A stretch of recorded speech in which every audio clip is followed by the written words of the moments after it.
Hello everyone welcome to मो classroom junior समस्त को स्वागत आज क्लास को आज वीडियो रे आमे अष्टम श्रेणी ओडिया बहिर शिक्षा दीक्षा पद्यर प्रश्नोत्तर गुड़िक आलोचना करबा। एई वीडियोटी तुम मानक पई बहुत उपकारी हबो तो आरंभ रु शेष पर्यंत वीडियोटी को देखिबो। चैनल को नुआ रे आसीथिले चैनल को सब्सक्राइब करबा भूलिबनी ता सहित बेल आइकन को प्रेस करिकी नोटिफिकेशन को ऑल रे सेट कर दबो जहाँद्वारा प्रत्येक दिन अपलोड होता समस्त प्रश्नोत्तर वीडियो गुड़िक तुम मान पाखक आगे तार नोटिफिकेशन जीव सांग मान सहित शेयर करदे जहाँद्वारा से यार लाभ उठे पारे। तो आरंभ करवा डेरी न करिकी आमर समस्त प्रश्नोत्तर वीडियो रे स्टार्टिंग रु एंड पर्यंत रहिबो कारण ए वीडियो रे आमे प्रथम प्रश्न रु आरंभ करके 1 नंबर संबलित प्रश्न ठू आरंभ करके लॉन्ग क्वेश्चन ता सहित ग्रामर विभाग रु मध्ये जेतिकी प्रश्नोत्तर आसीबो सब गुडाक आलोचना करबा। ताले डेरी न करके आरंभ करबा हमर आजर वीडियो को। प्रथमटा हमर आस कथावार्ता हेबा जहा देछि एटा एक प्रकार रो ओरल क्वेश्चन कहले चले किंतु ओरल ता तुमर परीक्षा रे आसीबनी निश्चित सार लॉन्ग क्वेश्चन शॉर्ट क्वेश्चन एमती हमर रिटन एग्जाम ही हबो तो सेही हिसाब रे हमें ओरल भलिया तो करबानी श्योरली हमको यार प्रश्नोत्तर गुड़िक लिखा पड़ो। तो जो तुम वीडियो लॉन्ग क्वेश्चन गुड़ाक आसूची वीडियोटा को पोज करके तुम्हें से गुड़ाकर स्क्रीनशॉट नहीं भी तथा वीडियो को पोज करके भी गुड़ाक लिखिपर। तो आरंभ करवा प्रश्नोत्तर विभाग। प्रथम प्रश्न देछि हमर श्रीराम पिता नाम। श्रीराम पिता नाम कौन समस्ते ऑलमोस्ट जानिथिबो पिला माने श्रीराम पिता नाम हूँ दशरथ।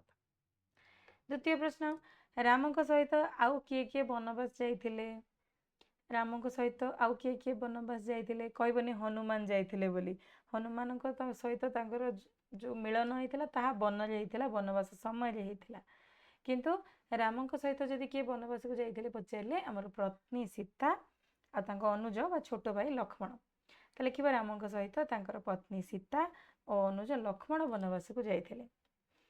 तृतीय प्रश्न देछि भरत को प्रबोधन देवाई राम कौन कही प्रबोधन देवा बा बुझेवा भरत को बुझेवाई रामचंद्र कौन करथिले पादुका प्रदान करथिले कहले मु आसीबिनी किंतु मोर पादुका तुम्हें नहीं जाओ ताकू तुम्हें मोर प्रत्येक आकार रे तुम्हें शासन कार्य तुल। तो रामचंद्र जितेबाला वनवास हो जाइथिला सेतेबाला भरत सेठी नथिले से मामू को जाइथिले मामू आसी फेरला बेलू बापा आउ नाहांती बापा देहांत हो जाइछि तांकर बापा भली बड़ भाई जे कि माँ सीता को लेकिन से वनवास चली जाइछन्ति समस्त विषय जेतेबेले तांकर खबर आसीछि सेतेबेले से कौन करछन्ति भरत कौन कले रामचंद्र को फेरी आने चित्रकूट पर्वत गले सेठी जेतेबेले रामचंद्र को फेरैबा पई कहले राम कहले मु आसीबिनी जेहेतु मु पितृ सत्य पालन करी पितृ सत्य अनुसार मु 14 वर्ष वनवास जेतेबेले रही तापरे जाई मु घर को फेरबी। तो सेतेबेले रामचंद्र कौन करथिले बुझाबुझी करी तांका पादुका दुईटी दे देथिले तुमे याकू नेकी जाओ बोली।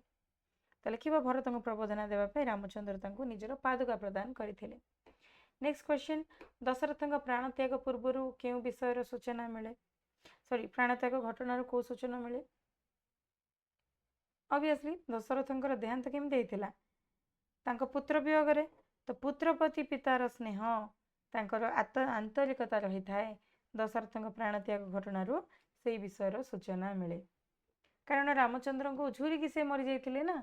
तो ये लिखा जाइछि कि पितांकर गोटे पुत्र प्रति जो स्नेह श्रद्धा भल पाइबा थाए ताकू ए कविता रे स्थान दिया जाइछि। से पद पंकज ध्याई कर को जोड़ी यह किए कहते से पद पंकज ध्याई कर को जोड़ी कवि कहते कवि ना कौन वैष्णव पाणी वैष्णव पाणी को गण कवि बोली उपाधि से सम्मानित कर मन रखिब ये छोट छोट प्रश्न गुड़िक। तो से जो पदटी से पद पंकज ध्याई कर को जोड़ी यह गणकवि वैष्णव पाणी राम वनवास गीतिनाट्यस्थ शिक्षा दीक्षा कवितारू कहते से शिक्षा दीक्षा कवितार कविताटी कौन गोटे गीतिनाट्य जोटा कि आम कविता पढ़ला बेले ही तुम्हें देखि लिखाई से एक गीतिनाट्य अटे। तापर आम प्रश्न नंबर 2 आस प्रश्न नंबर 2 रे गोटे वाक्य कि दुईटी वाक्य आमको उत्तर लिखा पड़ो। प्रश्न होची शिक्षा दीक्षा कविता रे रामायण वर्णित केउ घटनार परवर्ती प्रसंग वर्णना करा जायछि को परवर्ती घटना रामायण रे को घटना कथा कुआ जाइछि एठी रामଙ୍କର ବନବାସ ସମ୍ବନ୍ଧିତ ଘଟଣା କୁହାଯାଇଛି। ଶିକ୍ଷା ଦୀକ୍ଷା କବିତାରେ ରାମାୟଣ ବର୍ଣ୍ଣିତ ରାମ ବନବାସ ଘଟଣାର ପରବର୍ତ୍ତୀ ପ୍ରସଙ୍ଗ ବର୍ଣ୍ଣନା କରାଯାଇଛି। ରାମ ବନବାସ ଗଲା ପରେ କ'ଣ ହେଇଥିଲା ସେ ବିଷୟରେ ଦିଆଯାଇଛି। ତାପରେ ପ୍ରଶ୍ନ ଅଛି ଭାଇ ଭାଇରେ ସ୍ନେହ କେମନ୍ତେ ଦେଖିଲ କହ। ପ୍ରଶ୍ନ ଅଛି ଭାଇ ଭାଇରେ ସ୍ନେହ କେମନ୍ତେ ଦେଖିଲ କହ। ଏଠାରେ କେଉଁ କେଉଁ ଭାଇଙ୍କ ବିଷୟରେ କୁହାଯାଇଛି। ଏଇଠି ମନେ ରଖିବ କେଉଁ କେଉଁ କୁହାଯାଇଛି। କେଉଁ ଭାଇଙ୍କ ବିଷୟରେ ବୋଲି ପଚରା ଯାଇନି, କେଉଁ କେଉଁ ଭାଇଙ୍କ ବିଷୟରେ କୁହାଯାଇଛି। ଏଠି କାହା କାହା ଭିତରେ କହିବା ରାମ ବି ଅଛନ୍ତି, ଲକ୍ଷ୍ମଣ ବି ଅଛନ୍ତି, ଭରତ ବି ଅଛନ୍ତି। ତାହେଲେ କ'ଣ କହିବା ଖାଲି ରାମ ଆଉ ଭରତଙ୍କ କଥା କହିବା। ଲକ୍ଷ୍ମଣ ପୁଣି ତ ତାଙ୍କ ସ୍ତ୍ରୀ, ତାଙ୍କ ଘର, ତାଙ୍କର ସୁଖ ସୌହାର୍ଦ୍ଦ୍ୟ ସବୁ ଛାଡ଼ିକି, ଐଶ୍ୱର୍ଯ୍ୟ ଛାଡ଼ିକି ମା ସୀତା ଆଉ ରାମଙ୍କ ସହିତ ସେ ବନକୁ ଯାଇଥିଲେ। 14 ବର୍ଷ ସିଏ ମଧ୍ୟ ବନବାସ ଭୋଗିଥିଲେ। ତାଙ୍କ ପାଇଁ କିଛି କୁହାଯାଇନଥିଲା ନା, କିନ୍ତୁ ସେ ଭୋଗିଥିଲେ ନା ନାହିଁ। କ'ଣ ପାଇଁ? ତାଙ୍କ ଭାଇ ପ୍ରତି ତାଙ୍କର ସ୍ନେହ ଥିଲା ବୋଲି। ତ ଏଠି ଯଦି ପ୍ରଶ୍ନରେ ପଚାରେ କି ଭାଇ ଭାଇରେ ସ୍ନେହ କେମନ୍ତେ ଦେଖିଲ କହ, ଏଠାରେ କେଉଁ ଭାଇମାନଙ୍କ କଥା କୁହାଯାଇଛି? ରାମ ଲକ୍ଷ୍ମଣ, ରାମ ଭରତ। ଶତ୍ରୁଘ୍ନଙ୍କ କଥା ଏଇଠି କିଛି ଦିଆଯାଇନି ହେଲା। ତ ଶତ୍ରୁଘ୍ନ ଲେଖିବା ଦରକାର ନାହିଁ। ରାମ ମାନେ 4 ଭାଇ ଥିଲେ, କିନ୍ତୁ ଏଇଠି 2 ଭାଇଙ୍କ ବିଷୟରେ କୁହାଯାଇଛି। ରାମଙ୍କର ଲକ୍ଷ୍ମଣ ସହିତ, ରାମଙ୍କର ଭରତ ସହିତ। ଲେଖିବ ପ୍ରଶ୍ନର ଉତ୍ତର। ଭାଇରେ ଭାଇରେ ସ୍ନେହ କେମନ୍ତେ ଦେଖିଲ କହ ପ୍ରସଙ୍ଗରେ ରାମ ଓ ଲକ୍ଷ୍ମଣ, ରାମ ଓ ଭରତ ମଧ୍ୟରେ ରହିଥିବା ଅପୂର୍ବ ଭ୍ରାତୃ ସ୍ନେହ ବିଷୟରେ କୁହାଯାଇଛି। ତାପରେ ନେକ୍ସଟ ପ୍ରଶ୍ନ ଦେଇଛି ଚିତ୍ତ ଦୃଢ଼ କରିବା ନିମନ୍ତେ କବି ପରାମର୍ଶ ଦେବାର କାରଣ କ'ଣ? କୋଉଠି ଚିତ୍ତ ଦୃଢ଼ କରିବା କଥା କୁହାଯାଇଛି? ସେ ଯୋଉ କୁହାଯାଏନି ସବ ମୋହ ମାୟା ହେ, ଏ ସଂସାର ହେଉଛି ମୋହ ମାୟା। ଚିତ୍ତ ଦୃଢ଼ କଲେ ସଂସାରୀ ମଣିଷ ଆଉ ମୋହ ମାୟାର ଦୁଃଖ କଷ୍ଟ ପାଇବ ନାହିଁ। ସବୁ ମୋହ ମାୟା ହେ ନା, ସେଇ ମୋହ ମାୟାର ଦୁଃଖ କଷ୍ଟ ଆଉ ପାଇବ ନାହିଁ। ପ୍ରତ୍ୟେକ ଦୁଃଖକୁ ସହିଯିବାର ଶକ୍ତି ମନରେ ଆସିବ। ତେଣୁ କବି ଚିତ୍ତକୁ ଦୃଢ଼ କରିବା ନିମନ୍ତେ ପରାମର୍ଶ ଦେଇଛନ୍ତି। କବି କହିଛନ୍ତି ସବୁ ହେଉଛି ମୋହ ମାୟା। ଯଦି ସଂସାରରେ ଚିତ୍ତକୁ ଦୃଢ଼ କରିକି ରଖିବ, ମନକୁ ଦୃଢ଼ କରିକି ରଖିବ, ତାହେଲେ ଏଇ ସଂସାରର ସେଇ ମୋହ ମାୟାର ଦୁଃଖ କଷ୍ଟ ଆଉ ପାଇବ ନାହିଁ। ଆଉ ପ୍ରତ୍ୟେକ ଦୁଃଖକୁ ସହିବାର ଶକ୍ତି ମଣିଷ ପାଖରେ ଆସିଯିବ ଯେତେବେଳେ ମଣିଷ ଚିତ୍ତଟାକୁ ଦୃଢ଼ କରିଦେବ। ନା ଏଇ ଜିନିଷ ହେବାକୁ ଥିଲା ହେଲା, ଆମେ କ'ଣ କରୁ ଟିକେ ଟିକେ କଥାରେ ଭାଙ୍ଗି ପଡ଼ୁ। ମଣିଷର ପ୍ରକୃତି କ'ଣ ଟିକେ ଟିକେ କଥାରେ ଭାଙ୍ଗି ପଡ଼ିବ, କଷ୍ଟ ହେବ, କାନ୍ଦିବ, ଲୁହ ଝରେଇବ, ଦୁଃଖ ଜଣେଇବ। କିନ୍ତୁ ବାସ୍ତବରେ ସେସବୁ ଜିନିଷକୁ ସହିଯିବାକୁ ପଡ଼ିବ, ତେବେ ଯାଇକି ମଣିଷ ଆଗକୁ ବଢ଼ିବ। ତ କେମିତି ସହିଯିବ? ଯେତେବେଳେ ମନଟାକୁ ଆମେ ଦୃଢ଼ କରିବା, ଚିତ୍ତଟାକୁ ଦୃଢ଼ କରିବା, ବା ମନଟାକୁ ଦୃଢ଼ କରିବା। ଲାଗୁଥିବ ନା କେଉଁ ବାବାଜୀ କେଉଁ ମାତାଜୀ ମାନେ ବସିକି ସବୁ ସେମାନେ ଧର୍ମ ଚର୍ଚ୍ଚା କରନ୍ତି, ସେଇଭଳିଆ ଲାଗିଲା ନା, କିନ୍ତୁ ବାସ୍ତବରେ ତମ ବହିରେ ସେଇଆ ହିଁ ଦେଇଛି। ତାପରେ ଆସୁଛି କବି କାହାର ଦାସ ହେବା ପାଇଁ ଅଭିଳାଷ ପୋଷଣ କରିଛନ୍ତି। କାହାର ଦାସ ହେବା ପାଇଁ କହିଛନ୍ତି? କବି ବୈଷ୍ଣବ ପାଣି ଏଇଟାକୁ ଲେଖିଛନ୍ତି। ସେ କହିଛନ୍ତି ମର୍ଯ୍ୟାଦା ପୁରୁଷୋତ୍ତମ ତଥା ତାଙ୍କର ଆରାଧ୍ୟ ଶ୍ରୀରାମଙ୍କ ଦାସ ହେବା ପାଇଁ ଅଭିଳାଷ ପୋଷଣ କରିଛନ୍ତି। କାହାର ଆରାଧ୍ୟ? ଏଇଠି ତାଙ୍କର ଆରାଧ୍ୟ ମାନେ ଏଠି ଶ୍ରୀରାମଙ୍କ ଆରାଧ୍ୟ କଥା କୁହାଯାଉନି, ଏଇଟା ବୈଷ୍ଣବ ପାଣିଙ୍କ ଆରାଧ୍ୟ କଥା କୁହାଯାଉଛି ହେଲା। ଏଇଠି କନଫ୍ୟୁଜନ ରଖିବନି। କବି ବୈଷ୍ଣବ ପାଣି ମର୍ଯ୍ୟାଦା ପୁରୁଷୋତ୍ତମ ତଥା ତାଙ୍କର ଆରାଧ୍ୟ ଶ୍ରୀରାମଙ୍କ ଦାସ ହେବା ପାଇଁ ଅଭିଳାଷ ପୋଷଣ କରିଛନ୍ତି। ତାପରେ ନେକ୍ସଟ ପ୍ରଶ୍ନ ଦେଇଛି କାହା କରୁଣାରୁ ହନୁମାନ ସୁବର୍ଣ୍ଣଗଡ଼କୁ ଜିଣି ପାରିଥିଲେ? କାହା କରୁଣାରୁ ହନୁମାନ ସୁବର୍ଣ୍ଣଗଡ଼କୁ ଜିଣି ପାରିଥିଲେ? ଅବଭିୟସଲି ରାମଙ୍କର, କାରଣ ରାମ ହେଉଛନ୍ତି ତାଙ୍କର ଆରାଧ୍ୟ। ଆମର ହନୁମାନଙ୍କ ନାଁ ଯଦି ନିଆଯାଏ, ସେଠି ରାମଙ୍କ ନାଁ ନ ନେଲେ ହନୁମାନଙ୍କ ନାଁ ସମ୍ପୂର୍ଣ୍ଣ ହୁଏନି। ଆଉ ହନୁମାନ କୁହନ୍ତି ମୋ ମନ୍ଦିରକୁ ଆସିବ, ତମେ କ'ଣ ଡାକିବ? ଜୟ ଶ୍ରୀରାମ ଡାକିବ, ତେବେ ମୁଁ ଶୁଣିଦେବି। ନାଇଁ, ପ୍ରଭୁ ରାମଚନ୍ଦ୍ରଙ୍କ କରୁଣାରୁ ହନୁମାନ ସୁବର୍ଣ୍ଣଗଡ଼କୁ ଜିଣି ପାରିଥିଲେ, କାରଣ ହନୁମାନ ସଦାସର୍ବଦା ପ୍ରଭୁ ରାମଚନ୍ଦ୍ରଙ୍କୁ ହିଁ ସ୍ମରଣ କରୁଥିଲେ। ତାପରେ ନେକ୍ସଟ ପ୍ରଶ୍ନ ଦେଇଛି 100ରୁ 120 ଶବ୍ଦ ଭିତରେ ଲେଖିବ। ଏଠି 100ରୁ 120 ଶବ୍ଦ କହିଛି, ତୁମକୁ ହାର୍ଡଲି ହେଲେ 130 ଭିତରେ ଲେଖିବାକୁ ପଡ଼ିବ, କିନ୍ତୁ 100ରୁ କମ୍ କରିବ ନାହିଁ। 100ରୁ 130 ଶବ୍ଦ ଭିତରେ ଲେଖିବ। ମିନିମମ୍ 100 ଦେଇଛି ଆଉ ମ୍ୟାକ୍ସିମମ୍ 120 ଦେଇଛି, ସେତିକି ଭିତରେ ପ୍ରଶ୍ନର ଉତ୍ତର ଲେଖିବାକୁ ପଡ଼ିବ। ଯଦି ଏଇଠି ତୁମକୁ ଲାଗୁଛି ଯେ ମ୍ୟାଡ଼ାମ୍ ବହୁତ ଗୁଡ଼ାଏ ଲେଖିଦେଇଛନ୍ତି, ତାହେଲେ ବହୁତ ଗୁଡ଼ାଏ ଲେଖିବାର କାରଣ ମଧ୍ୟ ଅଛି କି ଲେଖିଲା ବେଳେ ଯଦି କିଛି ଶବ୍ଦ ମନେ ପଡ଼ୁନାହିଁ, ତାହେଲେ ଆଉ କିଛି ଶବ୍ଦକୁ ମଧ୍ୟ ଆମେ ନେଇକି ଲେଖିପାରିବା। ହେଲା। प्रश्न देछि शिक्षा दीक्षा कवितार आमर जहाँ जहाँ शिक्षा करार अच्छी वर्णना कर लिखा। शिक्षा दीक्षा कवितार आम कौन कौन बुझा कौन कौन शिखा। प्रथमतः आम राम आउ लक्ष्मण भितर राम और भरत भितर जो भ्रातृ स्नेह थिला ताकू बुझा।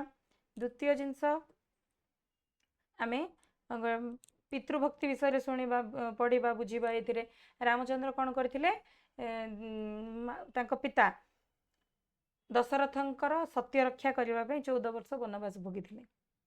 जदि से कही था सपोज से तो केबे करेनि कि मन कर जदि से कही था कि तुम्हें देच सत्य कर तुम्हें तुमर बुझ मु सिंहासन छाड़ी अयोध्या छाड़ी जीवी ना किए कौन कर दे था किए किसी कर रामचंद्र जदि कहे ना मु पितृ सत्य पालन करी मु वनवास को जीविनी किए किसी कर किसी किए कर कहीं कारण रामचंद्र निजर निज इच्छा से जाइछन्ति।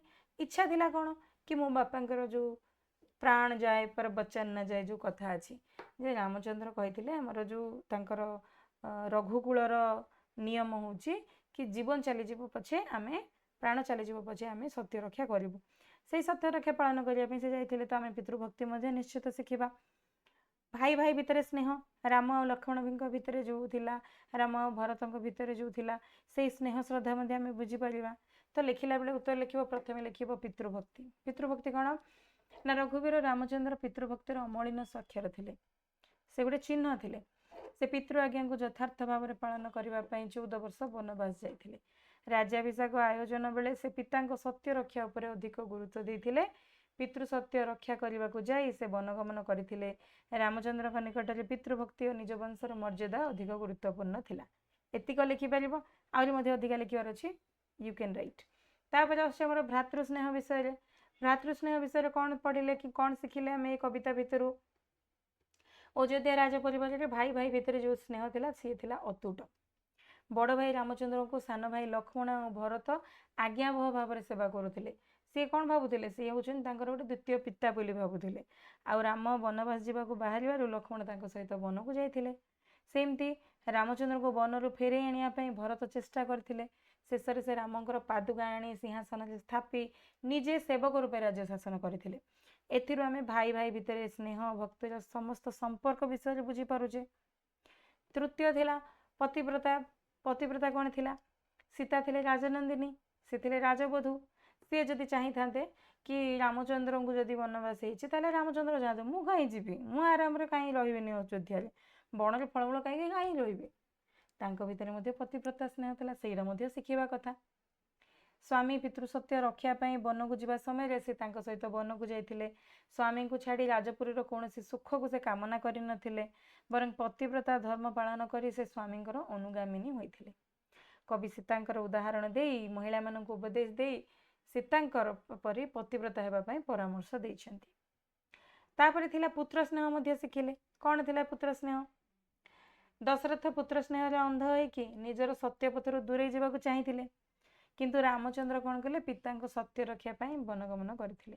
आ रामचंद्र वन को जावा पर दशरथ पुत्र शोकर अधीर होई प्राण त्याग करते। कवि चेतावनी शुणे कहते संसारी मनीष मोहमायार बंधन में बांधि हुई बहु दुख भोग करे। यहाँ शिखिले ये जो कहुई संसारी मनीष कथा यहाँ आम लिखिपर। संसारी मनीष जागतिक बंधन दूरे रहा उचित। से जिते सतर्कतार सहित पाद पकई चलो संसार रूपक खसड़े से खसी खसी चलो। यहाँ एक्सट्रा रहा आम ये 3टा जिनस लिखिपर। गोटे हूँ भ्रातृभक्ति पुत्र स्नेह पतिव्रता धर्म ये 3टा जिनस आम शिखिपर है। तापर आसला कौन तापर आसुची नेक्स्ट प्रश्न रामायण वर्णना अनुसार पिता पुत्रर संपर्क एवं भाई भाई संपर्क विषय आलोचना कर लिखिबा। एठी पुणी सेम क्वेश्चन रिपीट हम पिता पुत्रर संपर्क विषय लिखिबा भाई भाई संपर्क विषय लिखिबा।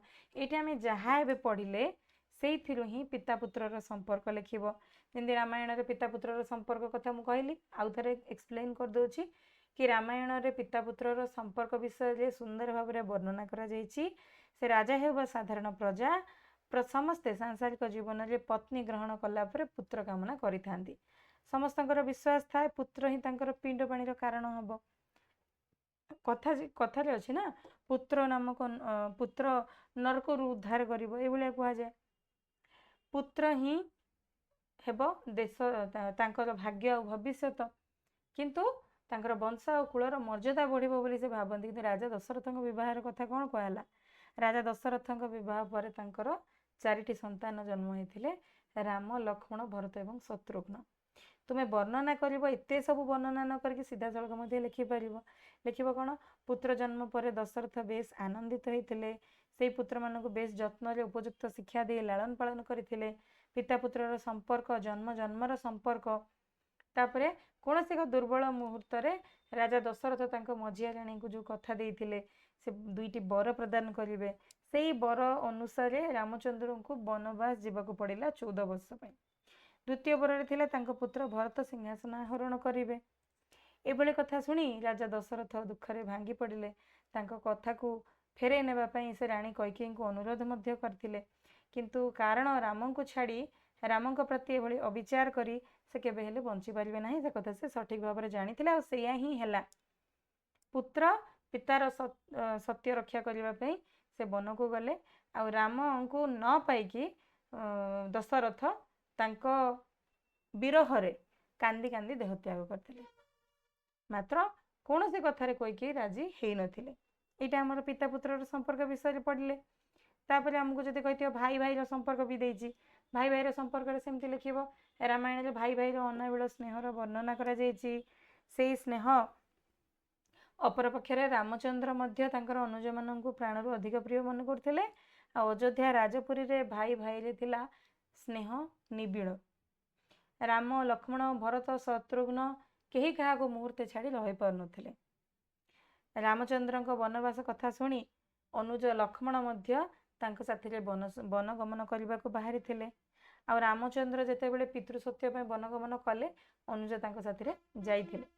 ବଡ଼ ଭାଇ ରାମଙ୍କୁ ଯେତେବେଳେ ରାଜପୁରୀରେ ପାଇଲେ ନାହିଁ, ସେତେବେଳେ ଅନୁଜ ଭରତ ତାଙ୍କୁ ଫେରାଇ ଆଣିବା ପାଇଁ ଚିତ୍ରକୂଟ ପର୍ବତକୁ ମଧ୍ୟ ଯାଇଥିଲେ।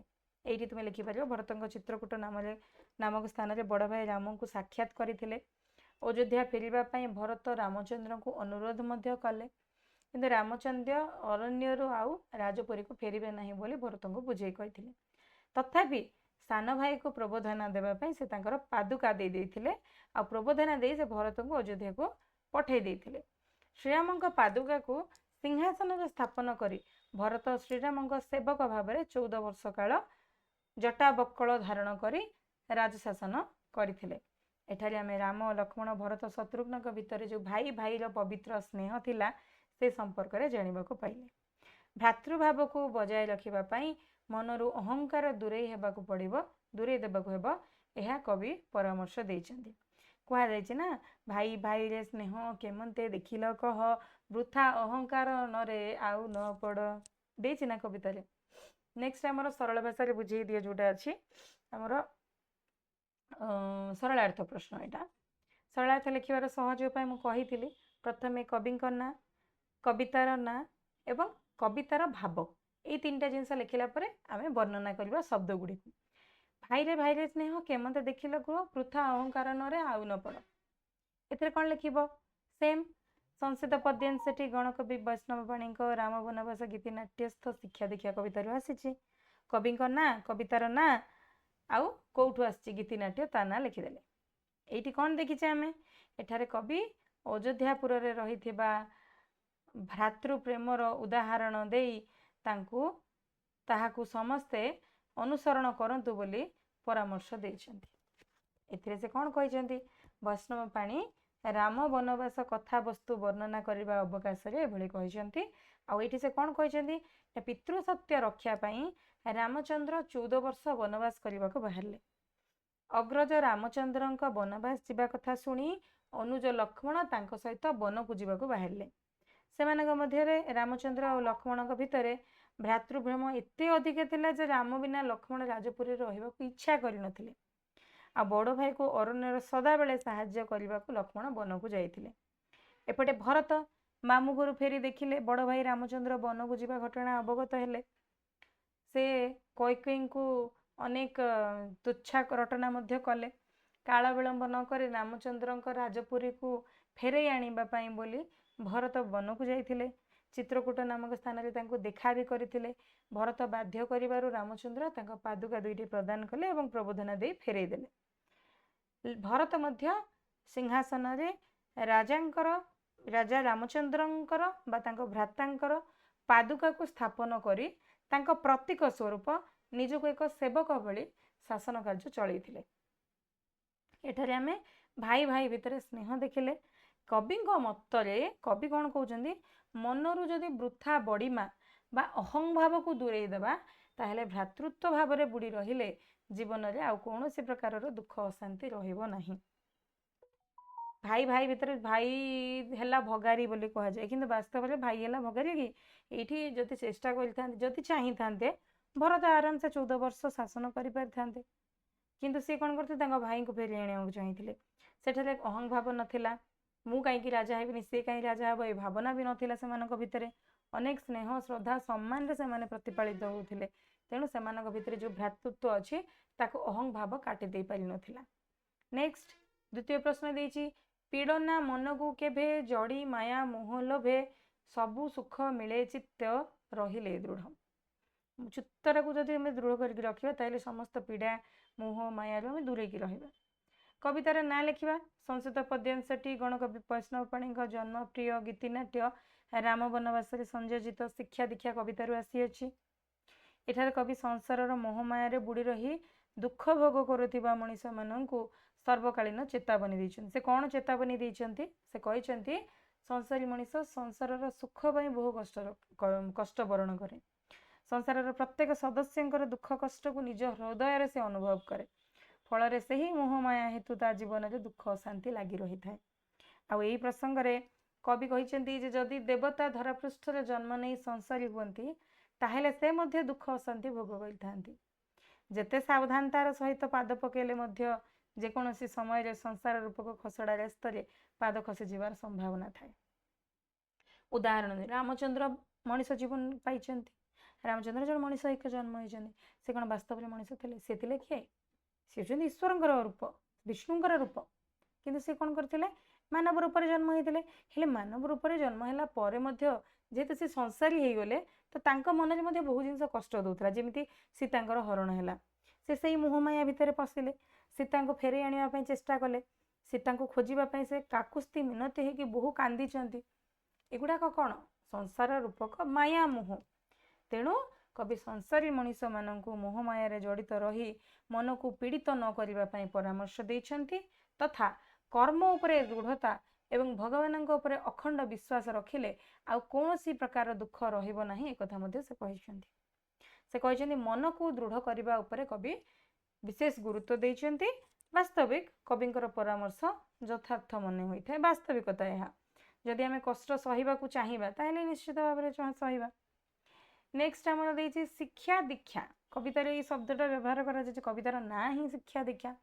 सेमती किछि एमिति कवितार श्रुति मधुर शब्द गुड़िक जहाँकि शिक्षा आउ दीक्षा मिसिकी अच्छी।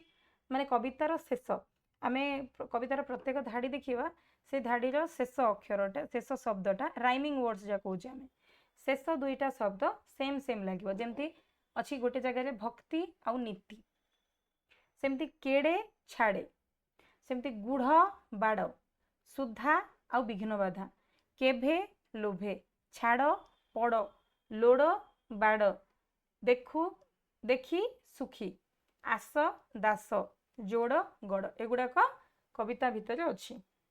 तुम्हें मध्य चेक करदेव कविता भितर श्रुति मधुर हो पारे कवितार से शब्द गुड़ाक लेख बोली कहुई। कविता भितर यही सब शब्द अच्छी। नेक्स्ट आम प्रश्न हूँ 6 नंबर प्रश्न। आस शून्य स्थान पूरण करवा डैश फिलअप। शिक्षा कर पितृभक्ति डैश भिक्षा कर पछे सत्य बाट न छाड़। शिक्षा कर पितृभक्ति दीक्षा कर एही नीति। आंसरटा हम दीक्षा कर एही नीति। तापर देछि देवता होइले सुधा डैश जेते सावधाने गले खसई गोड़। देवता होइले सुधा न छाड़ई विघ्न बाधा। उत्तर हम देवता होइले सुधा न छाड़ई विघ्न बाधा। तुमको कन्फ्यूज करने तलर शब्द वाक्य गुड़िक देछि हैला। ता बड़ कोठरी केतरा शब्द देछि सेई शब्द गुड़ाक जो गुड़ाक गुण को बुझाऊँच ताको आमे लिखिबा। एबे जेंति सत्य, भक्त, दास, भक्ति, स्नेह, सुख, जस, पीड़ा, शिक्षा, दीक्षा ए सब गुड़ाक भितरु कोटा गुण को बुझाऊँच कोटा गुण को बुझाऊ नाही।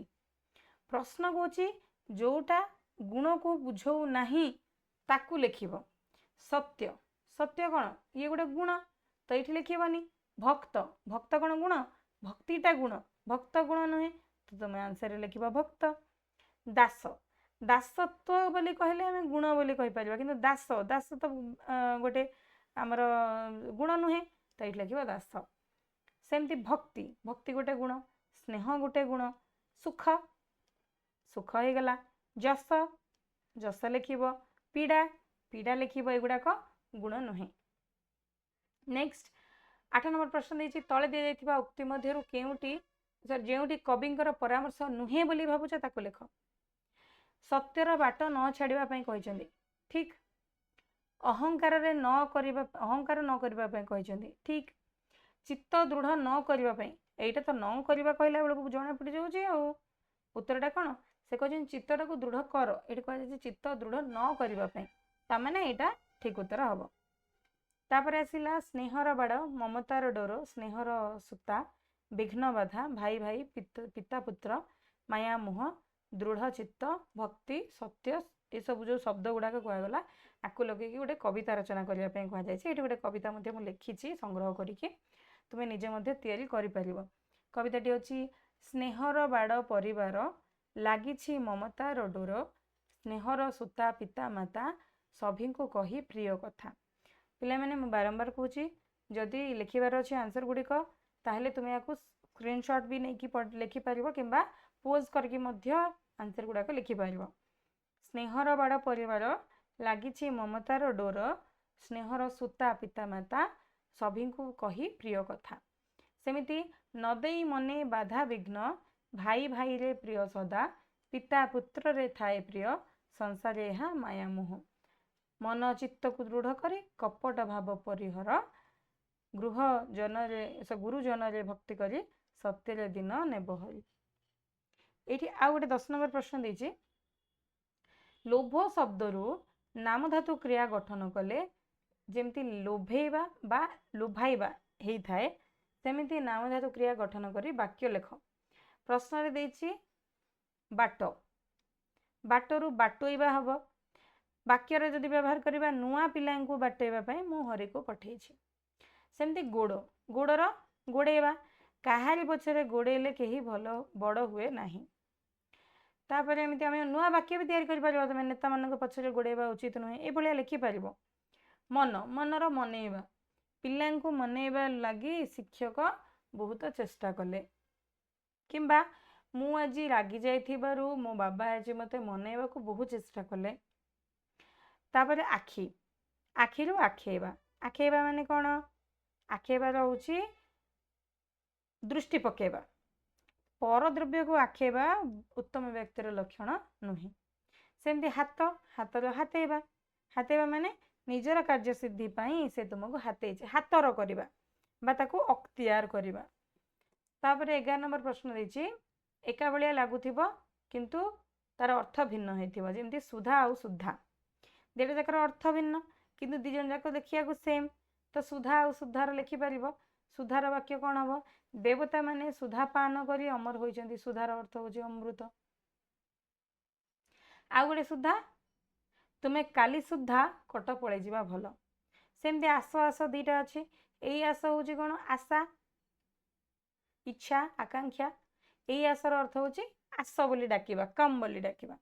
तो पिलाटार खाइबा जिनस रे आस रही आस घर को जीवा दीटा हो गला। तापरे नीति आउ नीति दीटा नीतिर कौन अर्थ अच्छी प्रथम नीति होची नीति दिन डेली से नीति दिन व्यायाम करे से नीति दिन विद्यालय को जाए नहीं लिखि पारिबो। नीति नीति रे चलिले तुमरो क्षति हेबो नाही। प्रत्येक विद्यालय किछि ना किछि नीति नियम थाए प्रत्येक कर्मर नीति नियम थाए लिखि पारिबो आराम से वाक्य गठन करि पारिबो। तापर देछि मोह माया बाधा विघ्न ये जुग्म शब्द तैयारी कर जेमती दुख जंत्रणा सुख संपद क्रियाम कर्म कला कौशल ये तुम्हें अलग जुग्म शब्द मध्य लिखिपर बही पत्र तापरे आमे धर्म कर्म ये वाक्य जुग्म शब्द गुड़िक आम व्यवहार करें तापरे लक्ष्मण माँ ना जमी सुमित्रा तो सुमित्रा पुओ को कौन कह जाए लक्ष्मण को कह जाए सुमित्रा नंदन बा सौमित्र सेमिति कुंती पुत्र को कुंती पुत्र कह ना कौंतेय कह पृथ्वी पुओ को पृथ्वी पुओ को पार्थ विनता पुओ को वैनत्य राधा पुओ को राधेय गंगा पुओ को गांगेय बोली कह जाए सेमती 14 नंबर प्रश्न देछि भिक्षा कर पछे सत्य बाट न छाड़ ये जो कथाटे कह जाए यार प्रकृत अर्थटी कौन प्रकृत अर्थ कौन 4टा ऑप्शन देछि 4टा ऑप्शन भीतर ठीक उत्तर कहबो देछि भिक्षा कर पछे सत्य बाट न छाड़ पर भिक्षा मागिबा आग सत्य को बाट छाड़ी दियो भल देछि नहीं पर भिक्षा मागिबा आग सत्य को बाट छाड़ी दियो सत्य को बाट छाड़ी दियो तापर तुम जाई भिक्षा मागो पर भिक्षा मागिबो किंतु सत्यर बाट छाड़ नहीं जेते असुविधा हेले भी सत्य पथरु घुंच नहीं भिक मागी बंचिबाकू हेले मध्य सत्य पथ को छाड़ नहीं ठीक उत्तर कौन हम ठीक होची भिक मागी बंचिबाकू हेले मध्य सत्य पथ को छाड़ नहीं ये आमर प्रश्नोत्तर विभाग लंग क्वेश्चन गुड़ाक तो आम डिटेल्स रे आलोचना कले मध्य ताकू पारुच जदि निजे लिखि दियो निज भाषा रे नचेत जदि लिखा चाहो मोरी उत्तर ताहले स्क्रीनशॉट नहीं कि लिख किंबा ताकू पोज करके आंसर गुड़ाक लिखि दियो आशा करछि वीडियोटी भल लगी वीडियोटी जदि भल लगी ताहले वीडियोटी को लाइक करिवो चैनल को नुआ आसले सब्सक्राइब करिवो सांग मानक सहित मध्य वीडियोटी शेयर कर दो नेक्स्ट क्लास रे मिसेबा आउ गोटे चैप्टर नहीं कि तुम मानकर दिन मंगलमय हो बाय एंड टेक केयर।